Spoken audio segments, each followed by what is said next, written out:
시청자 여러분 안녕하십니까? 최근 조선중앙텔레비전에서 방송된 프로그램을 분석해 북에 대한 다양한 정보를 편견 없이 선입견 없이 바르게 전해드리는 북녘의 하루 김창현입니다.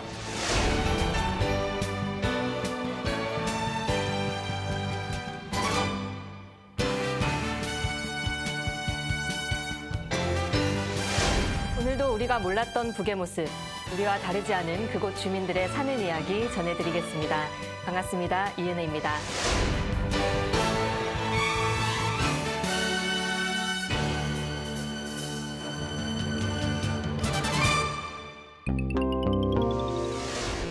북녘의 하루를 통해 만나볼 주요 소식들입니다. 북녘 돋보기 시간에는 다시사철 안정적인 채소 공급을 위한 연포온실농장 건설 현장을 들여다봅니다. 계속해서 북은 지금에서는요, 우리 민족 전통 무예인 태권도. 북의 태권도는 우리와 조금 다르다는데요. 어떤지 만나보시죠. 굴지 과일 생산 기지라고 불리는 고산 과수농장. 최근 과일 수확이 한창이라고 하네요. 북의 이모저모에서는요, 아이 키우는 부모님들이라면 우리 아이 키가 훤칠했으면 할 텐데요. 북의 키 크기 영양관리 비법 알아보시죠. 바닷속 생물들은 생존과 번식을 위해 어떤 전략을 구사하는지 함께 만나보겠습니다. 가보고 싶지만 아직은 갈 수 없는 북. 그래서 저희가 대신 소개해드릴 북의 현장은요. 절약이 곧 증산이다를 외치며 에너지 절약 방안을 고심하고 있는 자동차 운수관리국을 찾아가 봤습니다. 북의 여자역도는 1980년대 말 시작되었다는데요. 그 1세대인 리성희 선수를 오늘의 인물에서 만나보시죠.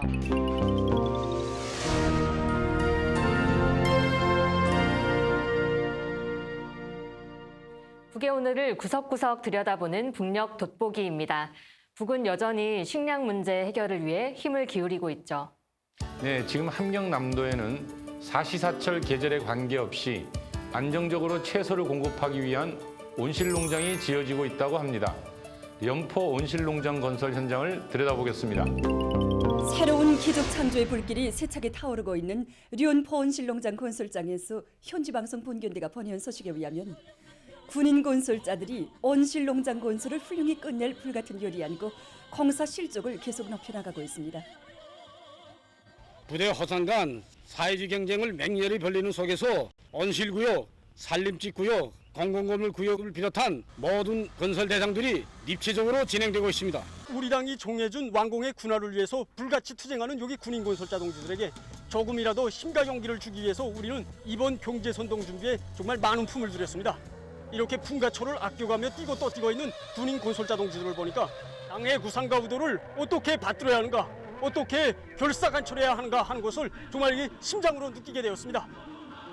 이번에 우리 만실창사와 삼전창사의 유능한 미술가들이 여기 들끓는 연포온실농장 건설장에 달려나와 현지 집작을 진행했습니다.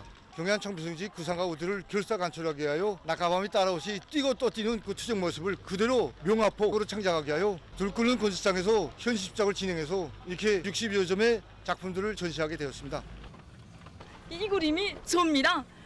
정말 우리 혁신자 동지들과 함께 저의 모습도 있구나 하고 생각하니까 얼마나 기쁘고 또 한쪽으로는 일을 더 잘해야 되겠구나 하는 생각이 들고 이제 이 전시가 끝나면 이 그림을 달려가지고 우리 고향의 부모님들에게 꼭 보내드리자고 합니다. 저는 온실농장이라고 하길래 비옥한 땅을 갈고 그 위에 비닐하우스를 만드는가 싶었는데 마치 대규모 주택단지를 건설하는 것 같아요. 우리로 따지면 이제 스마트팜 조성이라고 볼 수 있는데요.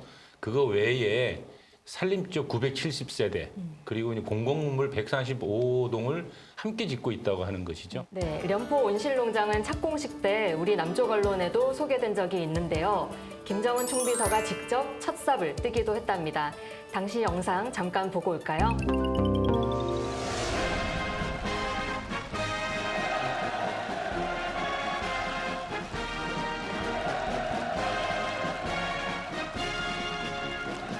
김성은 동지께서는 련포 온실농장을 우리나라에서 제일 크고 현대적인 온실농장, 선진적인 농업 기술을 보급하는 실물 교육 농장, 우리식 농촌 문명 창조의 새로운 거점, 살기도 좋고 일하기도 좋은 사회주의 문화농장으로 건설하며 이를 기준 봉화로 하여 나라의 전반적 농촌 발전을 더욱 강력하고 확신성 있게 추진하려는 당 중앙의 구상에 대하여 강조하시면서 건설을 힘있게 다그치는 데서 나서는 과업과 방도들을 제시하셨습니다.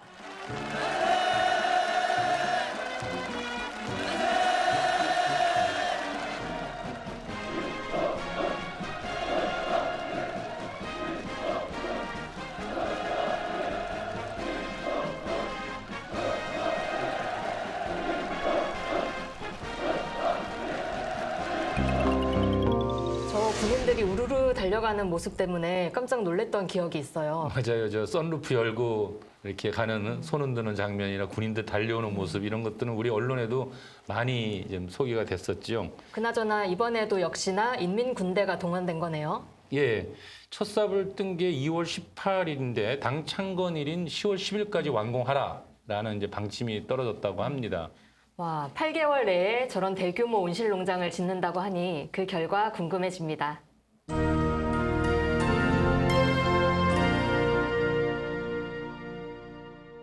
최근 보도된 북의 소식을 전하는 북은 지금입니다. 시원시원한 발차기, 우렁찬 기합 소리, 손에 땀을 쥐게 하는 대련. 여러분도 태권도 좋아하시죠? 우리 어린 시절에 태권도 학원 안 다녀본 사람이 없을 정도로 아주 대중적인 운동이지요. 북에서는 최근 소백수상 전국 청소년 태권도 선수권 대회가 개최되었다고 합니다. 북의 청소년들의 태권도 실력은 어떨까요? 내각 사무장 김금철 동지, 관계부문 일꾼들, 선수들, 평양시안의 청소년 학생들이 개막식에 참가했습니다. 개막사를 조선 태권도위원회 위원장 김명근 동지가 했습니다. 연설자는 이번 전국 청소년 태권도 선수권 대회에 참가한 모든 선수, 감독, 지도 교원들이 경기마다에서 다양한 경기 전법과 전술들을 적극 활용하고 높은 육체기술적 능력, 고상한 체육 정신을 발휘해서 좋은 경기 성과를 거둘 데 대해서 강조했습니다. 김정일 동지께 드리는 노래가 조합되는 가운데 선수권 대회 상징 깃발이 개양됐습니다.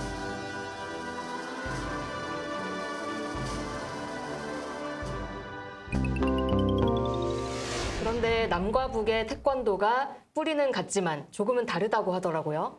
네, 국제적으로 보면 우리 남쪽에서는 세계 태권도 연맹, 북에서는 국제 태권도 연맹으로 이렇게 나눠져 있고요. 뭐 태권도 자체는 같은 태권도겠지만 우리 태권도가 좀 스포츠적 성격이 강하다면 북의 태권도는 뭐 실전성이 강하다라고 보통 알려져 있죠. 그렇게 들어보니까 북의 태권도가 어떤지 좀 궁금한데요. 마침 북에서 태권도를 소개하는 영상이 있어서 가지고 와봤습니다. 정통무도 태권도는 그 기술이 다양하고 단순해서 남녀로서 누구나 쉽게 배울 수 있습니다. 민족의 기상과 넋이 동작마다에 넘쳐나는 태권도의 공격 기술들은 그 위력이 강해서 사람들을 그 어떤 시련과 난관 앞에서도 주저하지 않고 맞받아 나아가는 든든한 배심과 강철 같은 체력의 소유자로 만듭니다.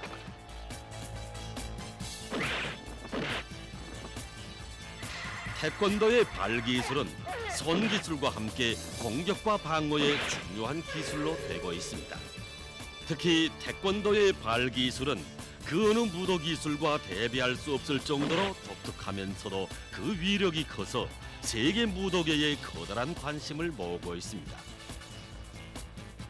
태권도의 발기술에는 앞차기, 옆차기, 올려차기, 걸어차기. 4.27 판문점 선언 이후 남과 북 태권도 연맹 간 교류가 오가기도 했는데요. 다시금 그런 날이 돌아오기를 참 바라봅니다. 다음 북의 소식은요. 과일 수확이 한창인 과수원 풍경을 전해드립니다. 우리 인민들에게 신선한 과일을 먹이려는 당의 순간 뜻을 높이 받들고 농장의 일꾼들과 종업원들은 올해 기후 조건이 불리한 속에서도 과일 나무들에 대한 비배 관리를 잘해서 가지마다 흐뭇한 과일 작황을 마련했습니다. 과일들은 원산시안의 학원들과 타가 유치원들에 보내졌고 또 상업 봉사망들을 통해서 주민들에게 공급됐습니다. 아까 앵커가 저 과수원을 굴지의 과일 생산 기지라고 표현하던데요. 규모가 상당한 듯합니다. 고산 과수원 농장은 강원도 고산군에 위치한 북 최대 규모의 과일 농장입니다. 2020년 가을에는 과일 가공 공장이 들어서서 과일 가공품도 대량 생산 중이라고 합니다. 이제 가을이면 더 많은 과일들이 수확되겠네요. 종종 소식 모아 전해드리겠습니다.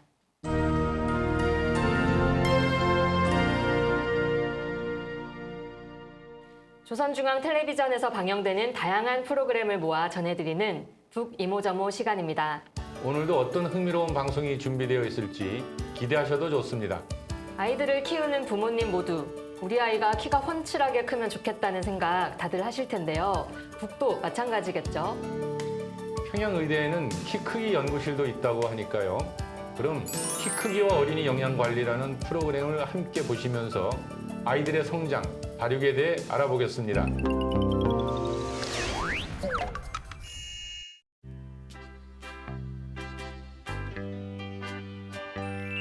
난 칼슘이에요. 뼈의 기본 구성 성분이랍니다. 난 필수 아미노산인 리진입니다. 성장 호르몬이 잘 분비되려면 내가 있어야 한답니다.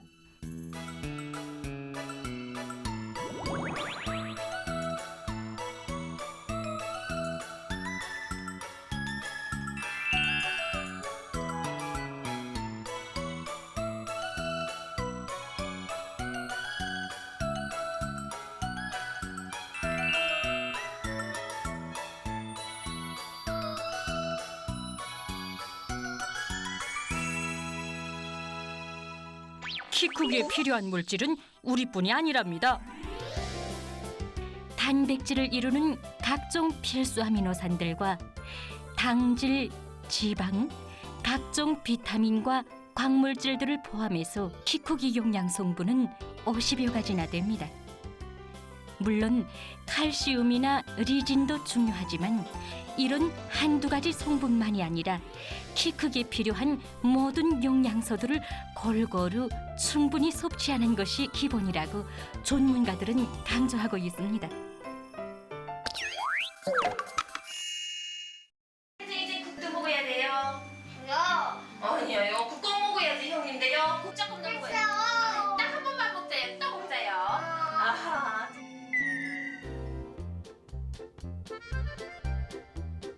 편식은 어린이들의 용량이 어느 한쪽으로 치우치게 하는 용량 섭취의 불균형을 초래합니다. 한 연구자는 편식을 하는 사람들과 편식을 하지 않는 사람들을 상대로 7살부터 20년간의 발육 좋은 과정을 비교적으로 거찰해 보았습니다. 결과 편식조의 최종 키가 비편식조의 최종 키에 비해 폭 작다는 결론을 얻게 됐는데 남자는 7.65cm, 여자는 4.7cm나 작았다고 합니다. 일단 한 번 붙으면 떼기 힘든 편식 습관인 것만큼 젖을 떼고 밥을 먹기 시작할 때부터 애초에 골라 먹는 습관이 붙지 않도록 잘 타일러 주어야 합니다. 또한 식생활 조직을 다양하게 짜고도록 한 끼 한 끼의 식사에서 균형적인 용량을 섭취하도록 노력해야 합니다.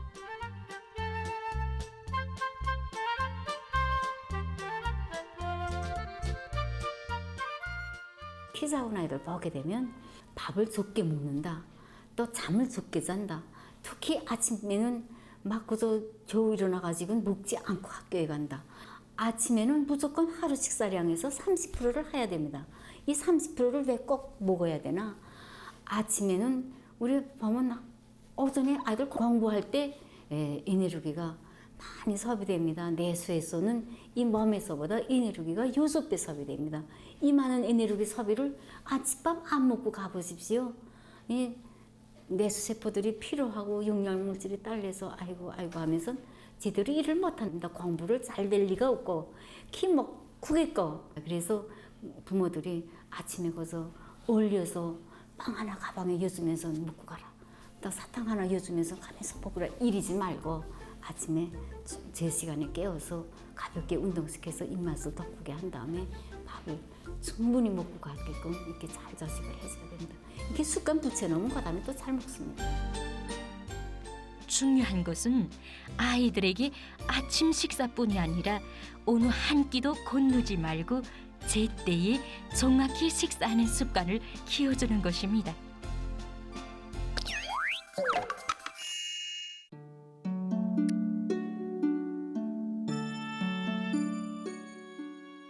자식들에게 맛있는 음식을 만들어 먹이느라고 많은 수고를 하지만 실제적으로 키 크기에 필요한 모든 영양 성분들을 합리적으로 다 이렇게 보장하기는 힘듭니다.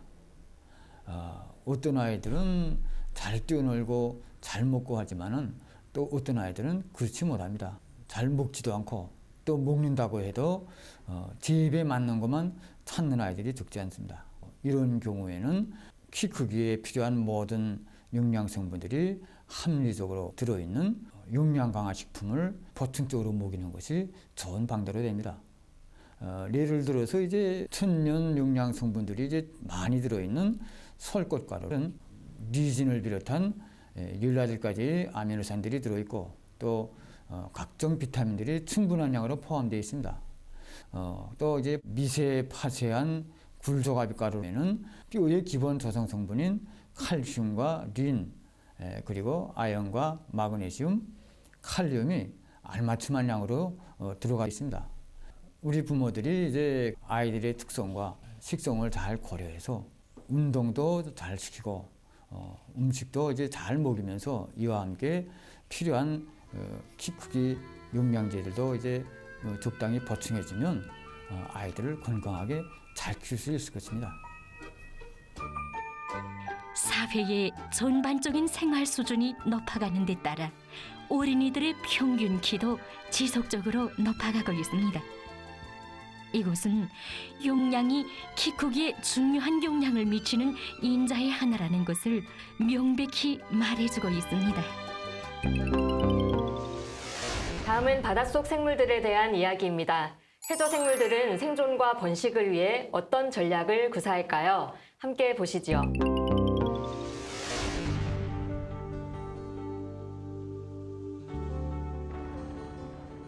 바닷속에서 살아가자면 뭐니 해도 위장을 잘하는 것이 중요합니다. 이 줄거기는 위험이 나타나면 반쪽 무늬가 나 있는 가슴 지느러미를 쭉 펼쳐 자기를 위장합니다. 그러면 신통이 바다 밑바닥과 같아 보이게 됩니다. 가슴 지느러미는 위장뿐 아니라 모기를 찾기 위해서 모래를 파헤치는데도 이용됩니다. 초가비처럼 보이는 이 동물은 문어입니다. 모기를 찾아 걸어가고 있습니다.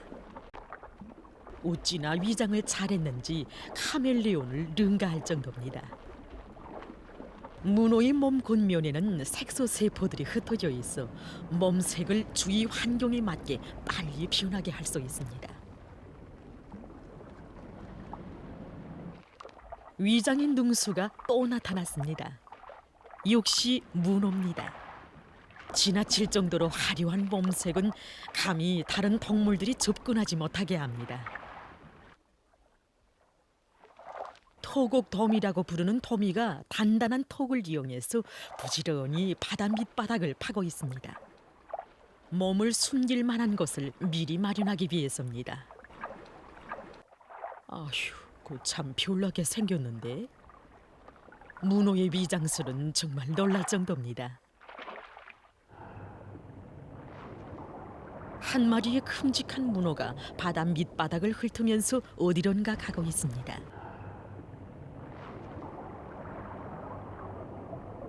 문어가 나타나자 삽시의 바다 밑엔 공포가 떠도니다. 일단 문어의 혓반에 걸려들기만 하면 절대로 빠져나올 수 없기 때문입니다.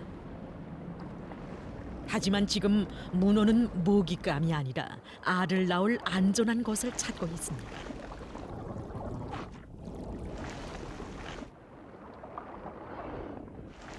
문어가 깊숙한 바위 틈에 자리를 잡았습니다.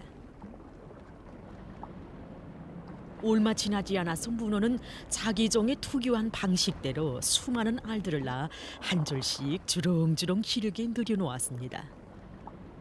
문어는 한 차례의 번식기에 무려 10만 개의 알을 낳습니다. 그리고는 그 자리를 뜨지 않고 알들을 지킵니다. 3mm 크기의 알 속에서 생명이 자라고 있습니다. 한창 발육 과정에 있는 알들에겐 산소가 많이 필요합니다. 오미 문어는 몸 안에 들어온 물을 몸에 붙어있는 깔때기를 통해서 몸 밖으로 내보내서 바닷물 속에 산소가 퍼지게 합니다. 그리고는 빽빽한 알들 사이로 산소가 거르럽게 전달되도록 투박한 다리로 알들을 오르만지면서 일일이 헤집어줍니다.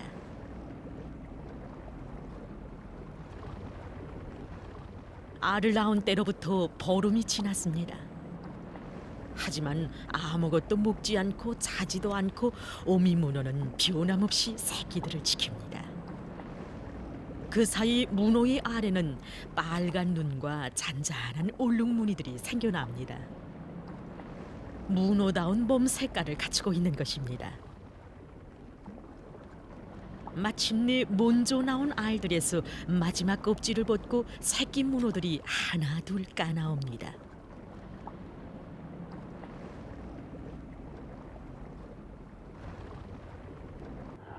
오미 문어는 깔때기를 이용해서 알들을 부르 멀리로 날려보냅니다. 한 마리라도 무사히 살리기 위해서입니다.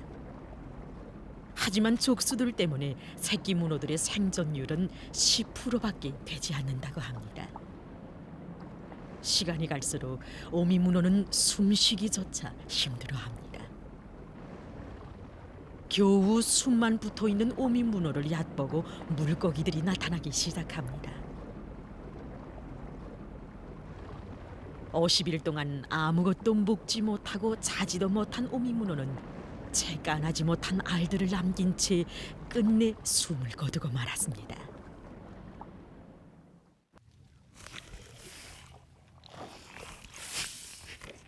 한 마리의 바다가재가 바위 틈에 고초할 곳을 정하고 모래를 파내고 있습니다.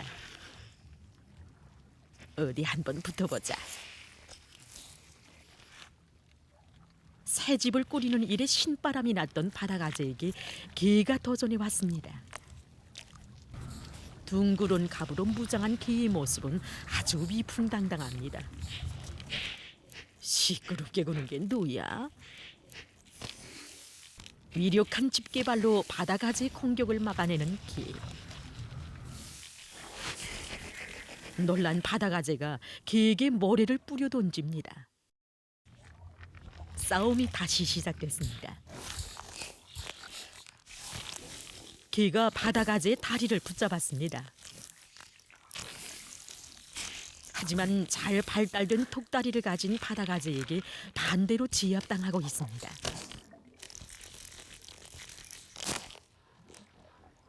끝내 개의 집게발이 뭉통 떨어져 나왔습니다.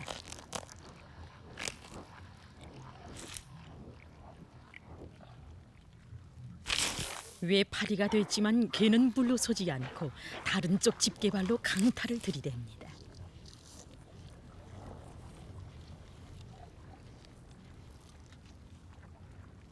저리 쏙 물러가지 못하겠어. 위풍당당하던 개의 모습은 가뭇없이 사라지고 말았습니다. 한 무리의 곱등어들이 얕은 바다로 조심히 헤엄쳐 나오고 있습니다. 룡리하기로 소문난 곱등어들이 과연 무엇을 하려고 그러는지. 한 마리의 선두 곱등어가 먼저 기교 동작으로 배밀이를 하면서 빠른 속도로 큰 원을 그리기 시작합니다. 그러자 놀랍게도 물고기들을 가두어 놓을 수 있는 그물이 형성됩니다. 바닷물이 흐려져 그물 안에 든 물고기들은 갈팡질팡하기 시작합니다. 때를 놓치지 않고 그물 밖에서 대기하고 있던 다른 겁둥어들이 물면으로 튀어나오는 물고기들을 척척 받아먹습니다. 이번엔 꼬리로 힘껏 물을 내리쳐서 물고기들이 물면으로 계속 튀어오르게 합니다.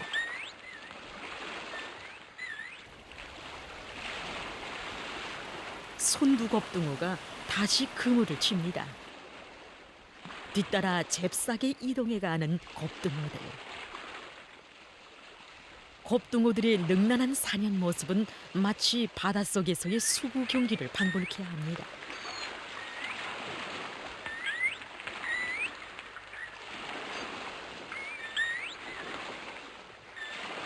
한바탕 사냥을 한 겁둥어들은 요요히 다른 곳으로 이동해 갑니다. 몸 길이가 3m나 되는 덧고기들이 물고기 띠를 몰고 있습니다. 덫처럼 생긴 큰 등지느러미를 펼쳐서 물고기들이 도망치지 못하게 합니다. 게다가 몸 색깔을 푸른색으로부터 검은색으로 바꾸고 다시 발광색을 내는 줄무늬로 계속 바꾸기 때문에 물고기들은 갈팡질팡합니다. 덧고기들은 마치 화살처럼 물속을 헤가르며 포위망을 접힙니다. 그 속도는 시속 104km에 달합니다. 덧고기들이 이렇게 빠른 속도를 낼 수 있는 것은 덧고기의 생긴 모양에 있습니다. 덧고기의 뾰족한 주둥이는 물을 헤가르는 데 유리합니다. 물이 대가리 부위를 지난 다음에는 몸통의 표면을 따라 흘러가는데 몸통이 류선형으로 돼 있고 비늘 표면의 점액이 윤활유와 같은 작용을 하는 것으로 해서 물의 저항력을 최대한 줄일 수 있게 합니다. 검푸른 바닷물 면으로 물고기들이 날아오릅니다. 날치들입니다. 날치들은 물면에서 대여섯 미터나 뛰어올라 1초 동안에 7 내지 20m의 속도로 수십, 수백 미터씩 물안개를 일으키며 날아갑니다. 날치가 날 수 있는 것은 가슴 지느러미가 대단히 길고 잘 발달되어 새 날개와 같은 기능을 수행하기 때문입니다. 하지만 새처럼 날개를 퍼덕이는 방법이 아니라 활공하는 방식으로 날아갑니다. 쾌속으로 헤엄치던 날치들이 가슴 지느러미를 퍼덕이면서 꼬리를 맹렬하게 젓습니다.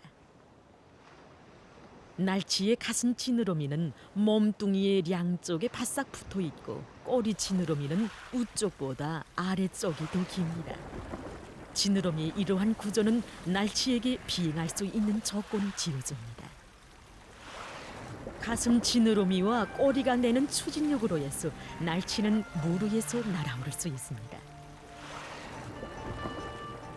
넓은 가슴 지느러미는 마치 새의 날개처럼 쫙 펼쳐져 띠림을 유지합니다. 공중에서 날치는 가슴 지느러미를 움직이지 않고 계속 활공합니다. 바다 생활에 적응하는 과정이 날치가 터득한 독특한 생존 방식인 것입니다.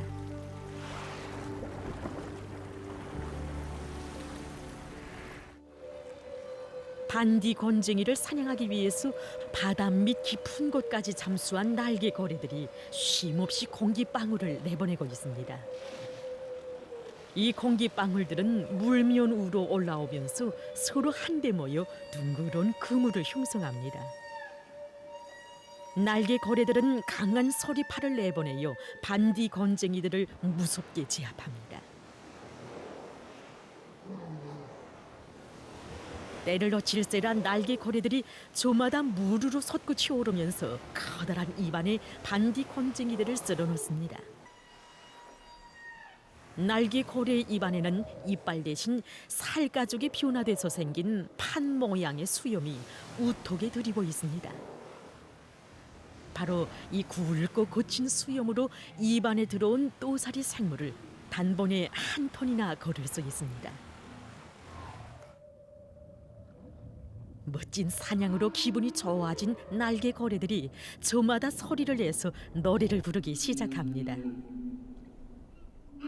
날개 고래는 많은 고래종들 가운데서 울음소리를 잘 내는 것으로 알려져 있습니다.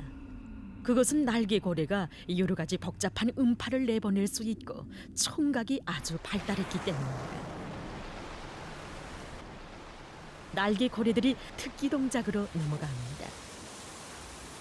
유달리 좁고 긴 날개 모양의 가슴 지느러미, 발달된 꼬리로 우아한 동작들을 연속 펼쳐놓습니다.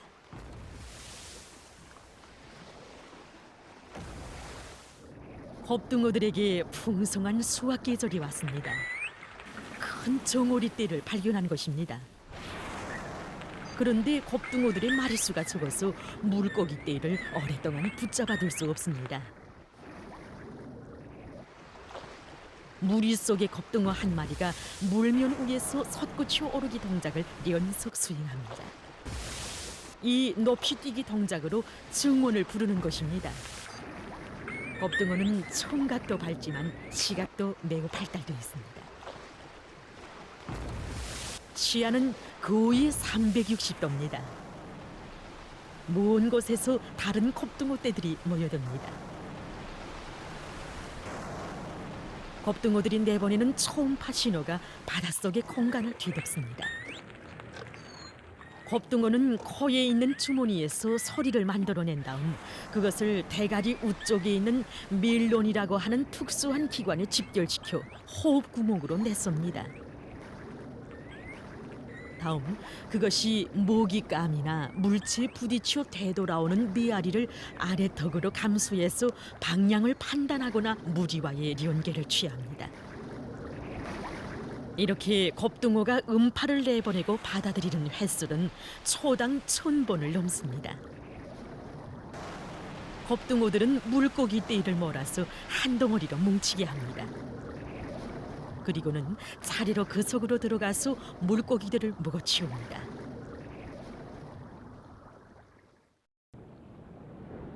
흰뺨 상어가 나타났습니다.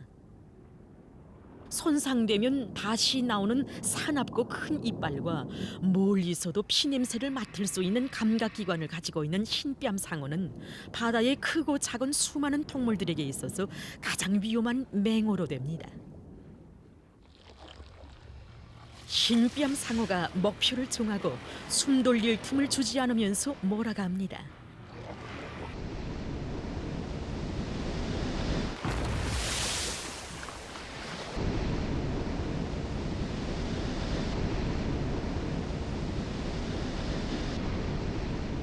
강한 꼬리의 힘으로 육중한 몸을 날리는 순간 온몸의 힘살을 다 동원하여 공격하는 흰뺨 상어.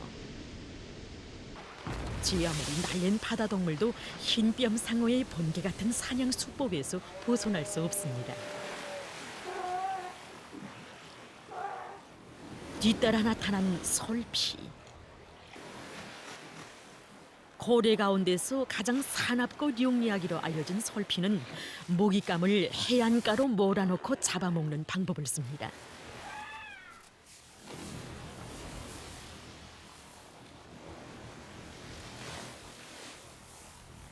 예리한 이빨로 물개를 단숨에 무릎 끊어 죽입니다.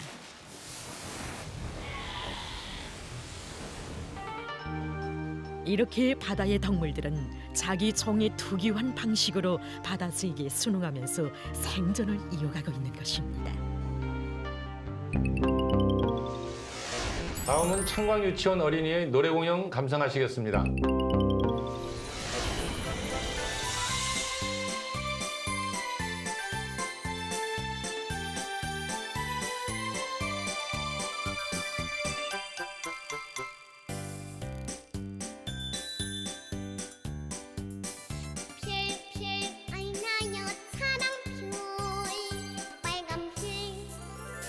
수산 성부 정말 잘해 네가 받은 교육 오늘도 들판 위에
아이 실력이 대단하던데요. 저 창광유치원이 북에서는 명문 유치원으로 유명하다면서요? 네, 유치원 교육뿐만 아니라 그 아이들 소질에 따라 글짓기, 바둑, 주산, 미술, 서예, 무용, 성악, 가야금, 피아노, 외국어 등의 교육도 특별히 진행되고 있거든요. 아, 그렇군요. 이 창광유치원과 북의 영재교육은 다음에 한번 자세히 다뤄보면 좋을 것 같네요. 네, 그렇게 하겠습니다.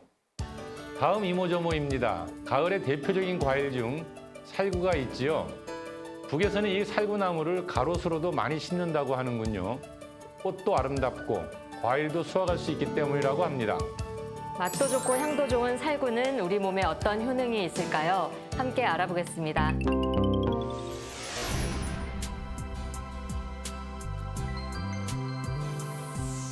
해마다 살구철이 오면 처절임도 하고 여러 가지로 그 살구로 그 단절임이랑 해 먹어봤는데 애도 그렇고 가족 모두가 감기에도 걸리지 않고 참 좋았습니다. 살구는 맛도 좋고 건강에 좋은 장수식품입니다. 그래서 우리는 즐겨 먹습니다. 아들에게 오래전부터 살구농축즙을 쓰고 있습니다. 그래서인지 여느 아이들보다 감기나 기관지염에 잘 걸리지 않아요. 살구의 양리적 작용에 대한 사람들의 일반적 견해를 통계해 본 데 의하면 대다수의 사람들이 감기와 기침모지, 가래 사김에 효과가 있다고 얘기했습니다.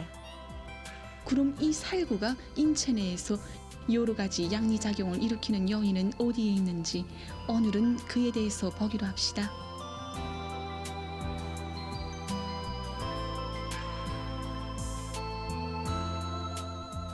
살구가 사람들이 건강에 좋다는 것은 누구나 다 알고 있는 사실입니다. 그런데 왜 이 살구가 사람의 건강에 좋은가? 한마디로 말하면 살구 속에 들어있는 여러 가지 유해 성분들이 인체의 면역 기능을 높여준다는 겁니다. 살구에는 인체의 면역 기능을 높여주어 여러 가지 질병을 예방할 수 있는 생리 활성 물질인 유기산, 비타민, 미량 원소들이 많이 들어 있습니다. 특히 레몬산과 포도주산, 사과산을 비롯한 7종의 유기산, 티로진, 메티오닌을 비롯한 22종의 아미노산, 비타민 B하나, B2, B요소를 비롯한 10종의 비타민을 비롯해서 사람들에게 필요한 5대 영양소가 다 들어 있습니다. 사람들은 자체 면역과 체질에 따라서 병원균이나 비루스의 감염을 적게 받을 수도 있고 심하게 받을 수도 있는데 이런 유효 성분들이 몸 안에 많이 저축되면 밖으로부터 들어오는 병원균들이 증식을 억제하고 사멸시켜서 건강한 몸을 보존할 수 있게 합니다. 리해하기 쉽게 말한다면 살구에 들어있는 이 유효 성분들은 인체의 면역 기능을 높여주는 작용을 해서 염증 치료와 예방에 또렷한 효과를 나타냅니다. 그럼 우리 리에를 더욱 도모하기 위해서 그 살구를 실제 생활에서 적극 이용하고 있는 사람들의 이야기도 한번 들어봅시다. 사람들은 살구라고 생각하면 나무에서 다 익어야 이용하는 것으로 생각하는데 살구는 버릴 것이 하나도 없습니다. 깨끗이 씻어가지고 소금에 절임하거나 살구즙을 만들어서 복용하면 기침이 빨리 못 씁니다. 우리 집에선 해마다 살구엿을 만들어 이용하는데 정말 좋습니다. 또 오래 두고 들수록 정말 그 향기롭고 별맛이 납니다. 이건 어른들도 좋아하고 우리 자식들도 좋아하고 특히 우리 손녀애가 참 좋아합니다. 재현아, 맛있니? 예, 맛있어요.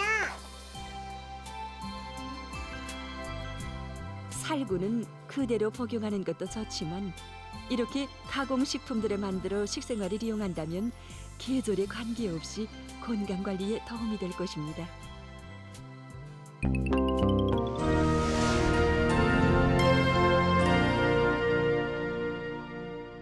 북의 근로인민들은 현장 곳곳에서 국가 경제계획 달성을 위해 고군분투하고 있죠. 그들의 땀방울과 현장의 숨소리를 만나는 시간입니다. 현장 속으로. 생산력을 늘리기 위해서는 기술 개발, 기술 혁신뿐 아니라 가지고 있는 자원을 절약하는 것도 중요하겠죠. 그래서 북의 현장 곳곳에서 절약이 곧 증산이다 라는 구호를 제창하면서요. 각자 특성에 맞는 절약 방안을 고안하고 있습니다. 북의 육상과 해상에서의 운송, 교통 등을 총괄하는 류케 운성에서도 여러 노력을 하고 있다는데요. 특히 자동차 연료 절약 방안을 내놓았다고 합니다. 궁금하시죠? 여기 태양열 설비 보급사는 절약을 위주로 경영 활동을 해나가고 있는 이런 절약형 기업체들 중에 하나라고 볼 수 있습니다. 여기서는 자기 단의 특성에 맞게 노력과 에너지, 부지 절약 사업을 효과적으로 잘해서 매우 많은 실리를 얻고 있습니다. 우리 기업체에서는 사무원 한 사람이 3가지 업무를 수행하고 있습니다. 그리고 생산 설비도 후름식으로 노력 전략형으로 개조해 놓았습니다. 그래서 지난 시기에는 부품품 하나를 가공하는데 8명의 인원이 필요했는데 지금은 1명이 가공하고 있습니다. 그리고 종업원 한 사람이 서로 다른 5종 이상의 기대를 다룰 수 있게 준비시켜서 종업원 1인당 평균 생산 능률을 3배 이상으로 올렸습니다.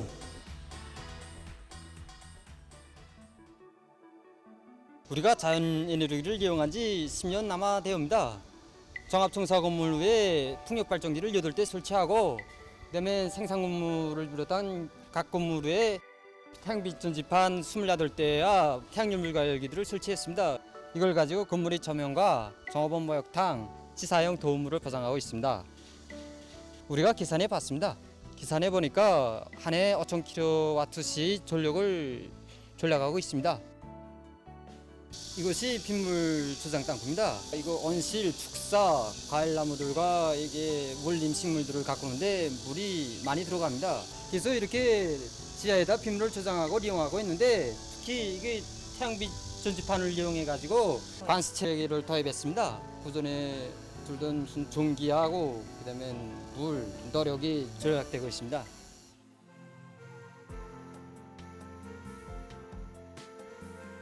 이 단위를 돌아보게 되면 빈 땅이 정말 하나도 없습니다. 부지는 그리 넓지 않지만 평면적으로가 아니라立체적으로 이용해서 그 효과성을 높이고 있는 것이 이 단위의 특징이라고 할 수 있습니다.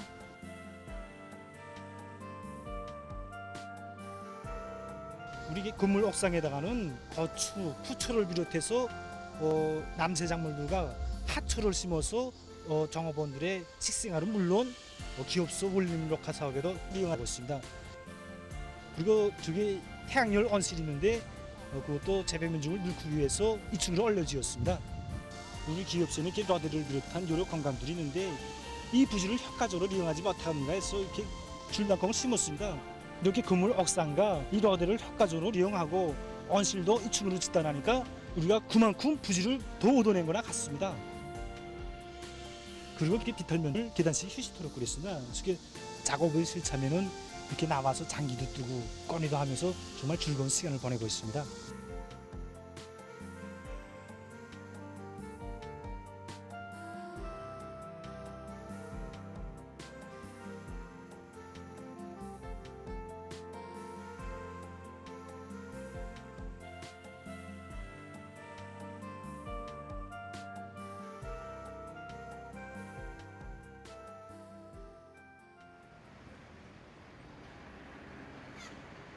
보시다시피 이렇게 고리로는 지금 많은 차들이 달리고 있습니다.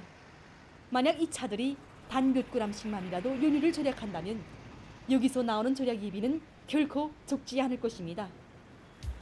최근 류케운송 자동차 운수관리국을 비롯한 여러 단위에서 연유를 절약하기 위한 움직임이 매우 활발해지고 있습니다. 우리 유단에만도 100여 대의 차가 있고 관리국 쪽으로 놓고 볼 때 수백여 대가 있습니다. 하루 연유 소비량이 간단치 않습니다. 그래서 우리는 이미 전부터 평양용해군인 자동차 부속품 공장에서 제작한 연유 절약기를 설치해서 부덕을 톡톡히 보고 있습니다. 지난날에는 10% 내지 12%를 연유 절약했는데 더 절약할 수 없겠는가. 그래서 관리국 일꾼들과 기술자들이 연유 절약기 성능 개선하기 위한 사업을 꾸준히 하여 왔습니다. 지금은 7 내지 8%도 올려서 최고 17% 내지 20%를 더 연유 절약할 수 있는 절약기를 만들었습니다. 지금 관리구간의 윤전 기재들에는 이 연유 절약기들이 도입돼서 이용되고 있는데 여기서 절약되는 연유량은 결코 적지 않다고 합니다. 현재 류케운송 자동차 운수관리국 평양 용해군인 자동차 부속품 공장에서는 연유 절약기를 개조해서 그 솔취에 드는 노력과 시간을 절약하기 위한 사업을 마감 단계에서 추진하고 있습니다. 이처럼 모든 부문 모든 단위에서 우리의 것을 더 많이 창조하고 절약 사업을 알심 있게 해나갈 때 나라 살림은 더욱 늘어나고 우리의 생활은 보다 윤택해지게 될 것입니다.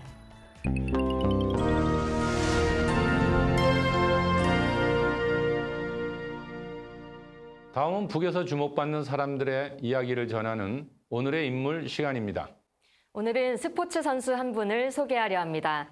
북에서는 1980년대 말부터 여자 역도가 시작되었다는데요. 그 첫 세대인 리성희 선수의 이야기입니다.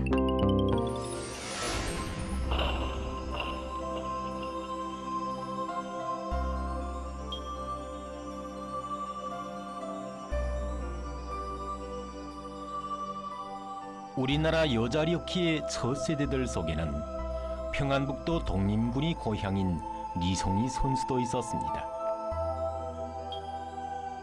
독림군에 처음으로 여자 력키가 보급될 때 딸 자식들을 력키 선수로 키우겠다고 나서는 부모들은 몇 명 안 됐습니다.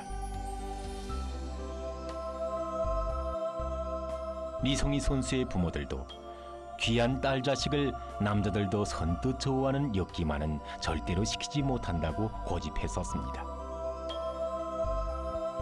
하지만 당시 독림군 과외체육학교 오순진 력기 지도 교원이 선풍금 소조에 다니던 자기 딸을 력기 선수로 내세우는 것을 보고 10여 명의 부모들이 딸 자식들을 력기 훈련장으로 들여보냈습니다.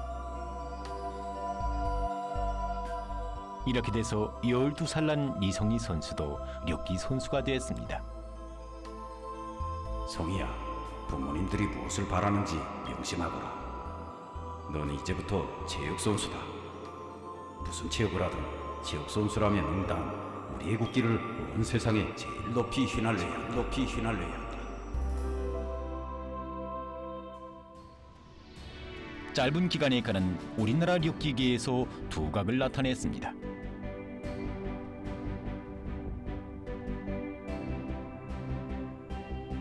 제13차 아시아 경기대회 58kg급 경기에 출전해서 그는 축효리그에서 세계 신기록을 세우고 아시아 패권자가 됐습니다. 그는 세계를 향해 큰 걸음을 내짚었습니다. 제13차 세계 여자력기 선수권 대회에 출전한 리성희 선수는 축효리그에서 1등, 끌어올리기에서 2등을 쟁취하여 종합 2등을 하고 금메달 1개와 은메달 2개를 수여받았습니다. 그는 우리나라 여자력기 역사상 처음으로 세계 선수권 대회 금메달을 쟁취했습니다. 국가를 올리지 못한 금메달을 저는 인정할 수가 없었습니다. 남들이 부러워하는 성과였지만 금메달의 주인인 리성희 선수는 자기의 성과를 인정하지 않았습니다. 그는 우승을 목표로 한 출발선에 다시 나섰습니다. 그대로는 물러설 수가 없었습니다. 눈띄 힘든 국한점은 나의 의지를 시험하는 검증의 시기였습니다. 이 나날이 흘린 땀은 그야말로 나의 눈물이었고 나의 녹시였습니다. 그의 온 몫은 세계 선수권 대회로 향했습니다.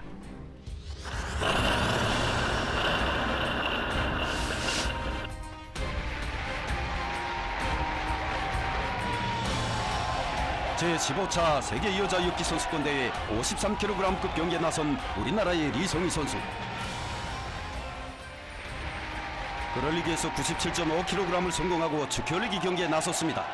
신청한 무게는 127.5kg. 리성희 선수가 성공하면 세계 신기록을 세우는 것으로 됩니다. 긴장한 순간입니다.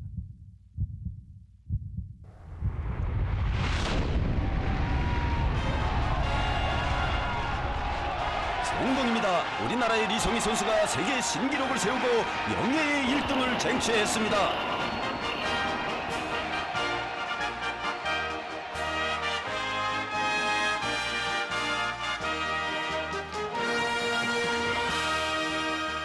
애국가의 장엄한 선율이 울리고 라몽새 공화국기가 자랑스럽게 오릅니다. 이성희 선수는 체육인의 깨끗한 양심과 헌신이 빗긴 첫 세계 여자력기 선수권 대회 금메달을 어머니 조국에 삼가 드렸습니다.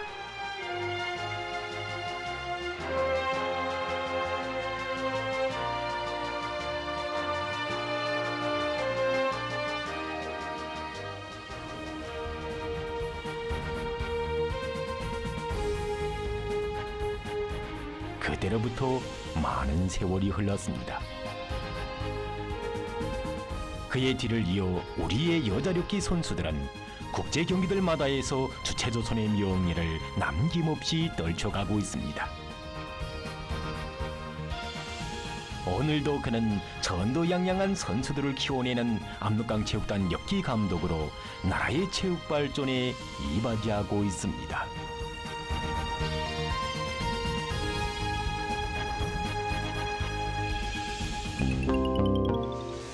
중력을 거슬러 인간의 한계에 도전하는 모습 참 인상적이지 않습니까? 네, 그래서 스포츠가 만국의 공통 언어다 이러나 봐요. 네, 그렇죠.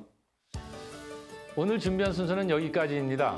여러분, 오늘도 북과 조금 더 가까워지셨나요? 앞으로도 있는 그대로의 북녘 소식 여러분께 꾸준히 전해드리겠습니다.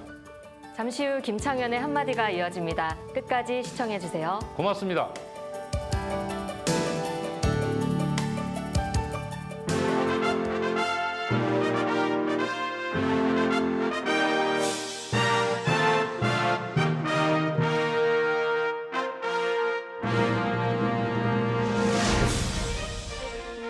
오늘 방송된 창광유치원은 지난 1982년에 평양 중구역에 설립되었는데요. 전국 유치원 어린이 경연에서 연속 특등과 1등을 했다고 자랑하는 명문 유치원입니다. 창광유치원은 부모들이 월요일에 아이들을 맡겨놓고 금요일에 데려가는 주 유치원으로 운영되고 있다고 하는데요. 주로 맞벌이 가정으로 아이를 돌볼 수 없는 노동자들이 학부모의 대부분을 차지한다고 합니다. 북이 유치원은 2년 과정이고 만 4세의 낮은 반과 만 5세의 높은 반으로 운영되고 있습니다. 취학 전 교육의 일환으로 유치원의 높은 반은 의무 교육에 포함되지만 낮은 반의 경우는 의무 교육이 아니라 부모들이 선택하면 됩니다. 하지만 조기 교육에 관심을 가진 대다수 부모들은 만 4세부터 아이들을 유치원에 보낸다고 하지요. 집단화된 사회인이만큼 어릴 때부터 또래들과 공동생활 속에서 성장하는 걸 선호하겠지요. 유치원 교사를 북에서는 교양원이라고 한다지요. 교양원에 대한 부모의 신뢰는 무한대로 크며 그만큼 교양원도 아이의 숨은 재능과 천성을 찾는 데 공을 들인다고 하니 인생의 길을 열어주는 또 하나의 부모가 아닐까 싶군요. 갑자기 엉뚱한 궁금증이 생깁니다. 자녀가 잘 되길 바라는 마음이야 남과고 무슨 차이가 있겠습니까? 명문 유치원인 창광유치원에 자녀를 보내고 싶은 마음이 클 텐데요. 또 교사에게 자식을 좀 더 잘 봐달라고 부탁하고 싶을 텐데요. 북에는 치맛바람이 없는 것일까요? 있다면 집단주의 실현을 위해 또 어떻게 극복하는 것일까요? 왜 저는 귀여운 아이들을 보며 이런 쓸데없는 생각을 하고 있는 것일까요? 북녘의 하루, 김창현의 한마디였습니다.